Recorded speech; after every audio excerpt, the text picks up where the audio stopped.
I've got two lovely, handsome terracotta pots here. Now, when you're choosing pots for outdoor work, terraces, patios, choose big ones. If you have lots and lots of small ones, you will be a slave to the hose pipe and the watering can. The larger they are, the more sustenance they offer the plant, and the slower they will dry out. And on days like today, that's really useful, particularly if you're out at work all day. In this huge one here, I'm going to plant a real favourite of mine. I'm going to plant lilies. Anastasia, and in the back there you are, you can see them. Now just check, not squeezing them too hard but very gently, they are firm. There's no sign of rotting or fungus disease. That's why it's handy to have this polythene. This one's even beginning to grow, great promise. I'm going to put 4 of these in and some lilies of another variety as well, because I want to get a second session of flowering. The first lot flower in July, the second lot in August, so I can extend the season of interest. So let's have a look at the goodies.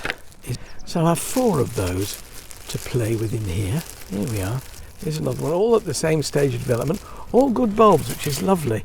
And what I'll do, I'm going to plant this particular variety in one half of the pot, which will be the front half, because they'll flower first. Keeping these fleshy roots, don't lose them. Just make sure they're nicely bedded in to the compost. There we are, sitting beautifully. Look at those spears of growth about to start. I'm planting them far enough apart for each bulb to have enough sustenance, but not too far apart to look silly. And I've left this back half for another variety, Lotus elegans, which flowers about a month later than the lily in the front, to give you sort of 2 seasons of interest from your one pot. So they're all snugly bedded in, given plenty of room to grow, pointy end upwards, roots down. I don't have to say that to myself anymore.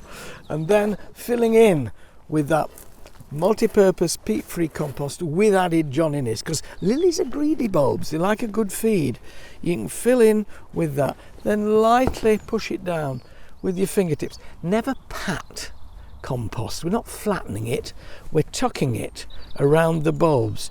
What it needs now, apart from labelling, is watering in, a really good soak. However, if I soak this now and then try and lift it off the table and carry it round to this terrace, I'll get a hernia. So put the pot in position where it's going to be before you give it a really good soak.